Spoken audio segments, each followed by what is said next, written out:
Bismillahirrahmanirrahim. Assalamualaikum warahmatullahi wabarakatuh. Alhamdulillah. Alhamdulillahi rabbil alamin. Wassalatu wassalamu ala ashrafil anbiya'i wa mursalin sayyidina wa habibina wa syafi'ina wa qurrati a'yunina wa nuri qulubina Muhammad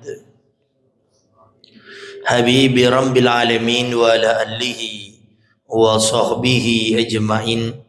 Allahumma salli wa sallim ala sayyidina Muhammad tibbil qulub wa dawaiha wa afiyatil abdani wa shifaiha wa nuril absari wa diyaiha wa kutil arwah wa gidaiha wa ala alihi wa sahbihi wa sallim.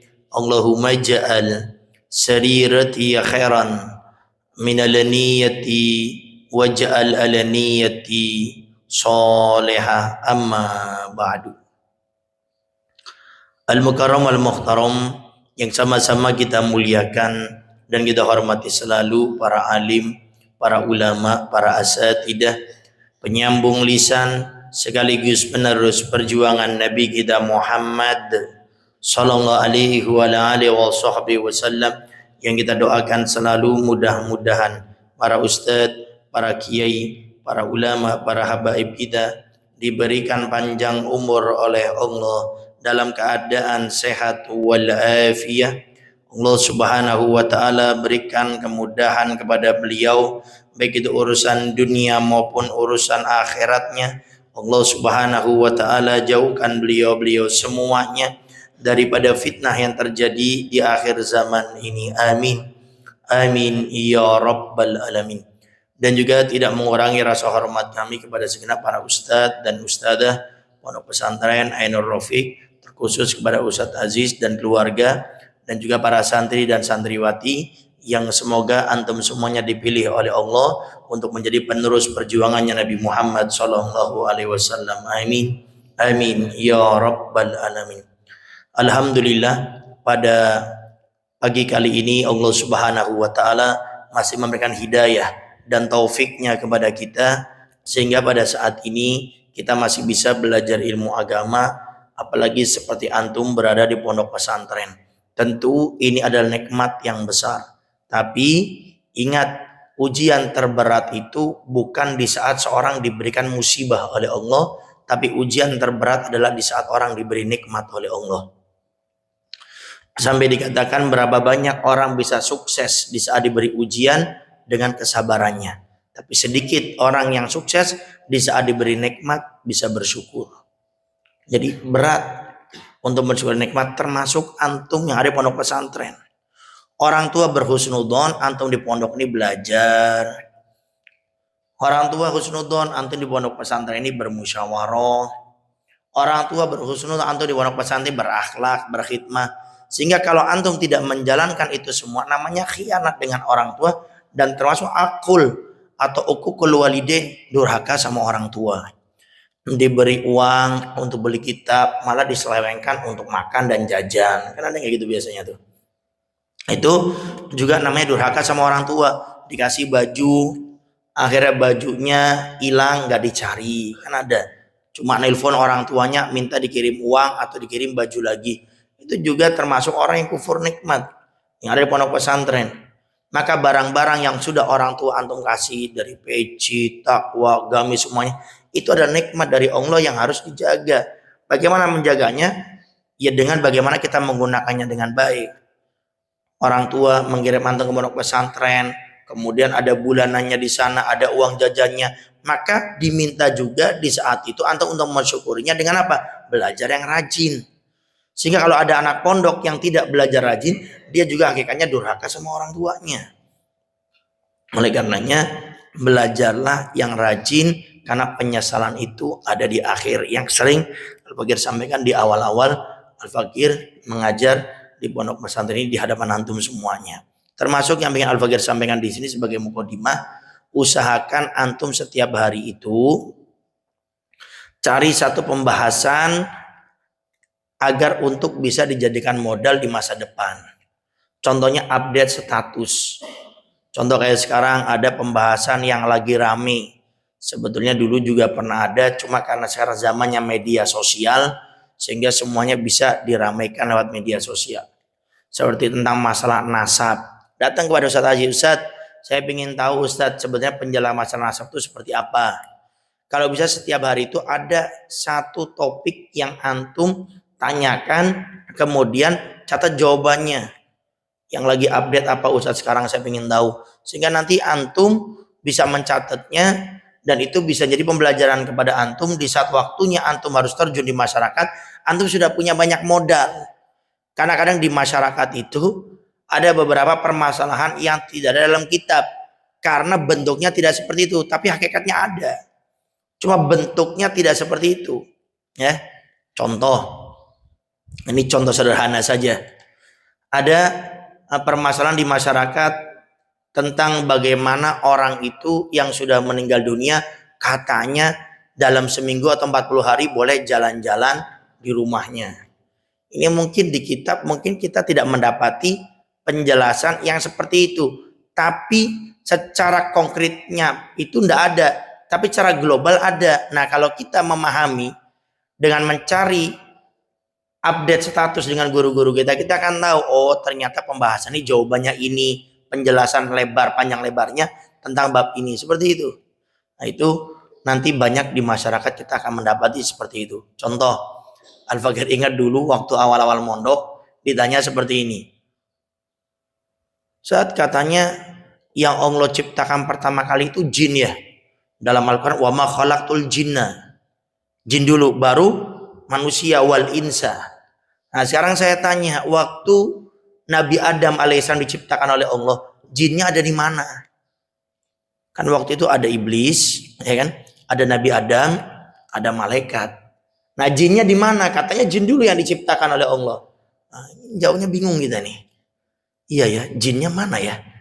Adanya cuma iblis, Nabi Adam, dan malaikat. Jinnya mana?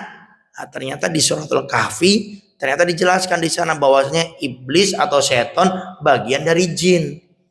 Nah, kita kalau nggak update, kadang kita bingung. Pertanyaan-pertanyaan seperti itu. Apalagi nanti belum pembahasan masalah suami istri, oh lebih jelemit lagi. Pertanyaannya beda-beda, sebetulnya sama saja.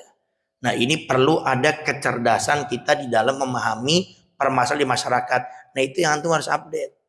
Contoh seminggu 2 kali lah datang ke Ustadz, update Ustadz masalah terkini di luar. Ini ada masalah ini, jawabannya ini, dalilnya ini. Sehari 2 kali aja. Antum sebulan, 2 bulan, 3 bulan sudah dapat beberapa permasalahan yang antum nanti akan siap. Contoh, Al-Fakir saya waktu di Al-Baja Pusat itu sering ngikuti tanya jawab Buya Yahya. Dan alhamdulillah sangat manfaat Al-Fakir dapat di saat Al-Fakir live tanya jawab.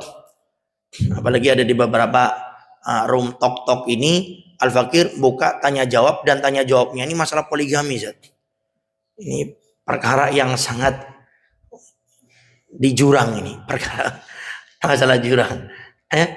Karena sebagian orang itu, apalagi sebagian kecil insya Allah seorang perempuan itu, dia tidak suka dengan poligami. Bahkan sampai bukan karena tidak suka, tidak membenarkan poligami. Karena kalau seorang suami berpoligami, pasti istri yang pertamanya sakit hati. Nah, antum nanti jawab permasalahan seperti ini bagaimana? Padahal poligami itu syariat dalam Islam. Apalagi di saat antum menjelaskan, mereka akan kejar nanti jawaban kita. Nah, ini perlu yang namanya update tentang permasalahan dan bagaimana nanti tentang menjawabnya. Karena kalau sudah urusan sama masyarakat itu bukan kayak masalah baca kitab atau debat itu, tapi lebih membutuhkan jawaban dengan dalil akli, dengan akal, bukan hanya dengan nakli.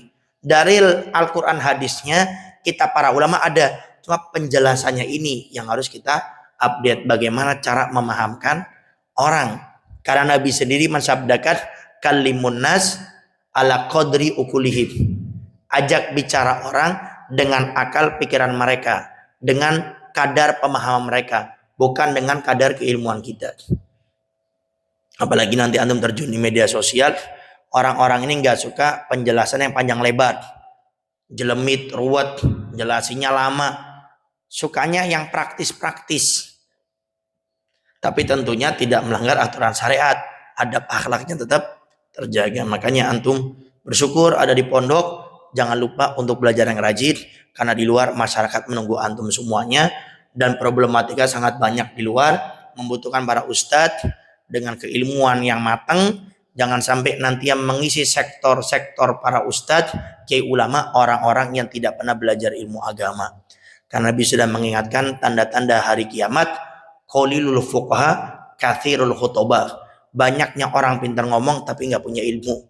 Kenapa? Karena antum yang sebagai santri di saat pulang ke rumah tidak mau terjun, tidak mau ngajar, tidak mau berdakwah, lebih seneng buka toko, tutup toko, jualan di pasar, cari duit, sampai lupa dengan ngajar. Ini banyak al-fakir dapati seorang santri di saat pulang, apalagi kadang tidak punya mental, sehingga pulang ke rumah ngajar di masjid, di musola, nunggu diminta.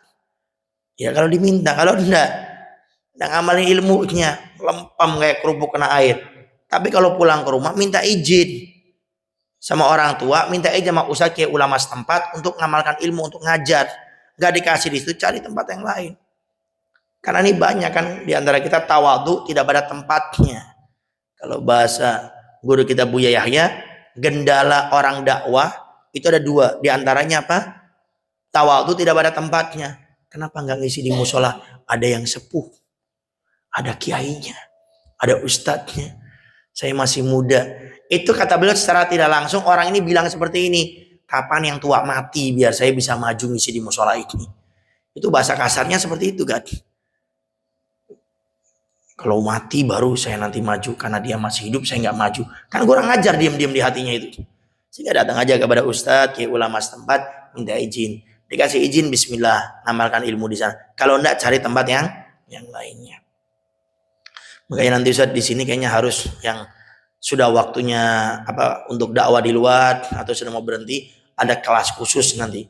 Kelas tentang masalah dakwah setahun khusus diterpa, bagaimana persiapan nanti akan keluar menghadapi masyarakat. Dari persiapan kita ataupun nanti cara merangkul masyarakatnya bagaimana. Karena ngurusi orang itu bermacam-macam. An-nasu ajnas. Manusia itu bermacam-macam. Sehingga kalau kita tidak paham masalah ini, nanti ketemu di masyarakat malah kita tidak bisa berbicara apa-apa, bahkan kita kelihatan bodoh di depan orang yang tidak punya ilmu agama. Kenapa? Karena kita tidak mempersiapkan diri kita untuk terjun di masyarakat. Baik, sekarang kita melanjut kepada kajian kita, masih membahas masalah niat ya. Insya Allah ini pembahasan akhir masalah niat, nanti akan datang kita akan membahas tentang masalah bait.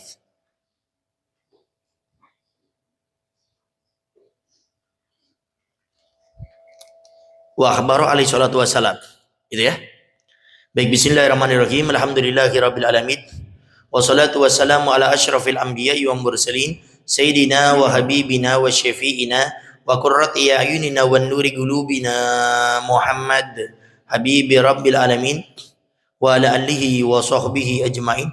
Qala musannifil imam kutubul irsyad wa gawthil ibad wal bilad al-habib Abdullah bin Alwi bin Muhammad al-Haddad nafanallahu bihi wa bi ulumina wa ulumikum wa asrihi wa wilayatihi wa akhlaqihi fi dharain amilan qal wa akhbara alaihi salatu wassalam. Wa akhbara, dan memberitahu, alaihi salatu wassalam, yaitu Nabi Muhammad sallallahu alaihi wasallam, anna, sesungguhnya, man, seseorang, amila, mengerjakan, lillah, niatnya karena Allah. Sesungguhnya orang yang mengerjakan sesuatu lillah karena Allah, ala wikfi, atas mengikuti, wikfi mengikuti, al-mutabaati, atau wikfi itu mencocoki, al-mutabaati mengikuti, li Rasulillah sallallahu alaihi wasallam, mengikuti Nabi Muhammad sallallahu alaihi wasallam. Jadi barang siapa yang mengerjakan suatu ibadah dengan niatan mencocoki, mengikuti Nabi Muhammad SAW, maka apa yang dia dapat? Karena thawabuhu, maka pahalanya alallahi di hadapan Allah. Wakana mungqalabuhu, wakana dan adanya orang ini yang beramal mengikuti Nabi Muhammad SAW, mungqalabuhu tempat kembalinya ila ridwanillahi kepada keridhaan Allah Subhanahu wa taala, wa jannatihi dan surganya.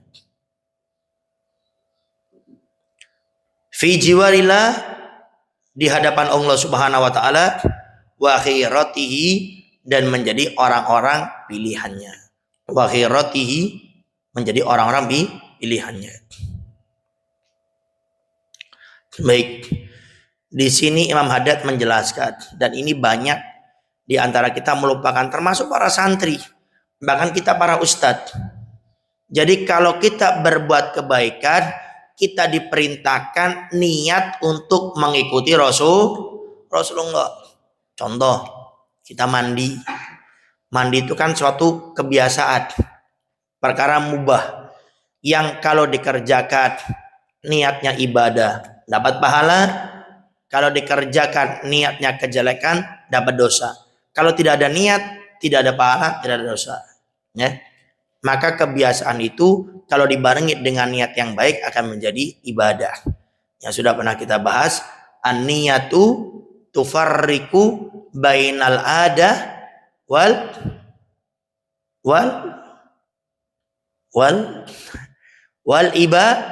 ibadat. Ini pernah kan Al-Fakir jelaskan. Nah, ini penyakitnya antum nih. Dicatat. Kalau antum catatannya ketinggalan, nanti tanya sama teman-teman antum yang di depan. Biasakan kalau belajar itu mencatat. Capek letih semuanya akan mendatangkan buahnya pada akhirnya. Siapa yang menanam, dia akan memanen. Man zaro'a hasoda. Orang yang menanam itu akan memanen. Dia dengerin, dia nyatet, dia capek, dia akan beruntung. Tapi antum yang hari ini kitab enggak bawa, pulpen ketinggalan, enggak dengerin, malah ngantuk, tidur, enggak nyatet. Ya nanti keluar dari pondok ya eta-eta keneh. Ya model gitu aja sudah. Ya. Maka Al-Fakir saya sudah menyerukan berkali-kali, catat. Jangan sampai ada keterangan dari usaha antum tidak dicatat, rugi. Imam Nawawi yang terkenal kealimannya di Mekah, itu beliau sangat alim luar biasa. Kuncinya apa? Pernah suatu saat, ini sudah Al-Fakir ceritakan juga, gurunya mengajar kurang lebih 1 jam. Tiba-tiba gurunya bertanya, siapa yang bisa menerangkan persis seperti keterangan saya tadi? Muridnya nggak ada yang bisa. Tapi Imam Nawawi Al-Bantani Al-Jawi angkat tangan, saya wahai guruku. Imam Nawawi menjelaskan persis seperti gurunya. Sampai diibaratkan kalau gurunya menjelaskan sejam, Imam Nawawi sejam juga. Jadi orang alim itu jangan antum kira mudah. Jadi ustaz itu jangan antum kira gampang. Bawa kitabnya. Istibar, harus sabar. Belajar tuh, nyatet, ngantuk dilawan, jangan diikuti. Kalau ngantuk geser. Jangan malah kalau ngantuk diikutin. Nabrak nanti. Ya. Kalau ngantuk tuh geser. Ya. Cuma gesernya jangan sampai ke kamar mandi antum. Geser. Kalau tempatnya nggak cukup geser, ya ke depan, mundur, ya. Jangan malah diikuti, ya. Catat semuanya. An-niyatu tufarriqu bainal ada wal ibadah. Niat itu tufarriqu, pembeda, bainal ada, di antara kebiasaan, wal ibadah, dan juga dengan ibadah. Maka kebiasaan contoh yang namanya mandi, di saat dibarengi dengan niat yang baik, itu berubah menjadi amal soleh. Contoh, saya niat mandi mensyukuri nikmat Allah. Saya niat mandi biar nanti teman saya di samping saya tidak kebauan dengan baunya saya. Itu berbanyak niat. Nah, niat yang terakhir, saya niat mandi sebagaimana niatnya Nabi Muhammad SAW, maka nanti kita akan diberikan pahala mandi seperti pahala niatnya Nabi. Ini yang dimaksudkan man amila lillah ala wikfil mutaba'ati li Rasulillah SAW karena thawabu ala Allah. Maksudnya apapun yang kita lakukan, perbanyak niat dan niat akhirnya, ya Allah saya melakukan ini niatnya sebagaimana Nabi Muhammad SAW, maka kita akan diberikan pahala sebagaimana pahala Nabi melakukan perkara tersebut. Ya, pokoknya terakhir niat kita, saya niat mandi ini, terakhir saya niat mandi sebagaimana niatnya Nabi. Makan, niat, saya niat makan agar kuat, agar sehat, agar ini dan itu macam-macamnya. Terakhir, saya niat makan sebagaimana niatnya Nabi Muhammad SAW. Maka makan kita pahalanya akan diberikan oleh Allah sebagaimana pahala Nabi niat dalam makan. Dan ini kadang-kadang para santri pun lupa. Para ustadz pun kadang lupa. Niat ngajat, cuma niat aja saya niat ini, tapi tidak meniatkan sebagaimana Nabi mengajar. Nah ini yang harus kita sadari. Setiap melakukan perkara mubah, khususnya kebaikan-kebaikan, niatlah akhirnya untuk mengikuti Rasulullah, maka akan diberikan pahala sebagaimana Nabi melakukan perkara tersebut.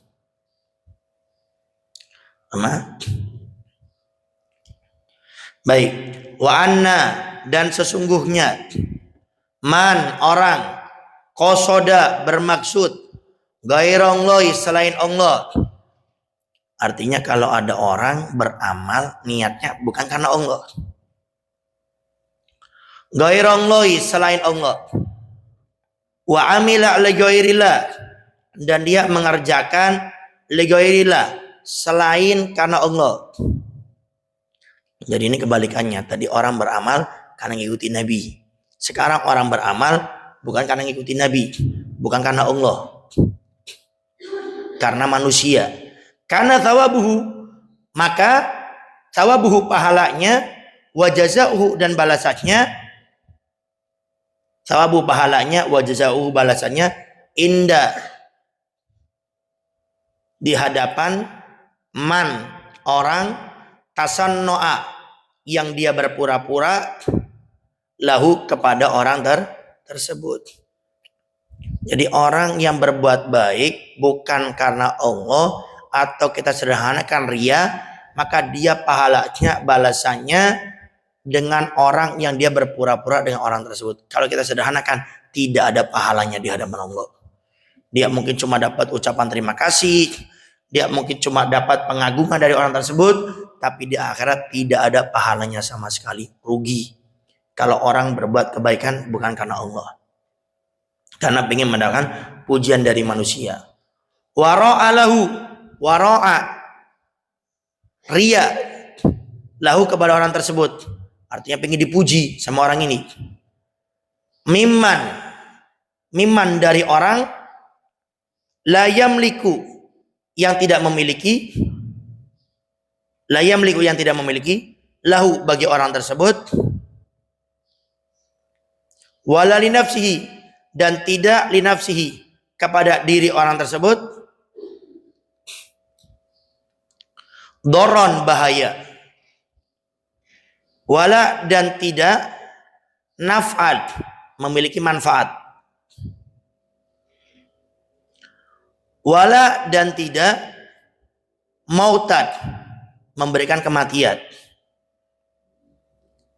wala, dan tidak hayatad, memberikan kehidupan, wala, dan tidak nusyura, memberikan kebangkitan, itu setelah kematian. Baik, nah, yang ini menjelaskan kebalikannya. Kalau ada orang beramal tidak karena Allah, maka dia tidak dapat pahala. Dia hanya mendapatkan kebaikan omongan dari orang yang dia berbuat kebaikan karenanya. Baik dia dibilang orang yang soleh, orang yang ahli ibadah, orang yang ahli sodako, dia cuma dapat kebaikan dari mulut orang tersebut, tapi di hadapan Allah tidak ada sama sekali.